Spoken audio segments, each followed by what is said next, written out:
মানুষের পরিচয় হতে পারে।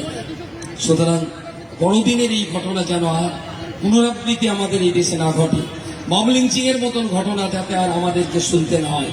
বাঙালি হওয়ার অপরাধে বাংলার বাইরে অনেককেই মার খেতে হয়েছে, এটা যেন আর শুনতে না হয়।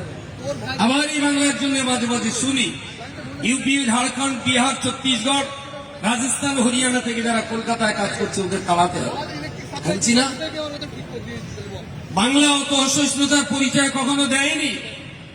তারা ইউপি থেকে বাঙালিদের তাড়িয়েছে, তার মানে এই নয় আমরা বাংলা থেকে ইউপি ওয়ালাদের তাড়িয়ে দেব। রাজস্থানের বাঙালি শ্রমিক তারা ঘরে ফিরে এসেছে, তাদের কাজ করতে দেওয়া হয়নি, তার মানে এই নয় যে কলকাতায় কাজ করা রাজস্থানীদেরকে আমরা তাড়িয়ে দেব।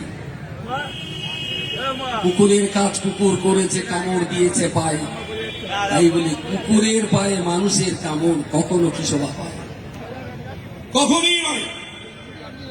এই ভারতবর্ষ পুরোটাই আমাদের ভারতবর্ষ। যার যখন যেখানে ইচ্ছা হবে তিনি সেখানে যে ব্যবসা বাণিজ্য করতে পারেন, বিয়ে শাদী করতে পারেন, ঘর বাড়ি বাঁধতে পারেন, দোকানপাট চালাতে পারেন।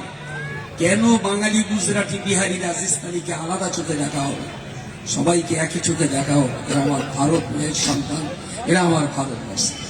সুতরাং অসহিষ্ণুতা যেটা দেশে বেড়েছে এটা অনতি বিলম্বে নির্মূল হওয়া উচিত।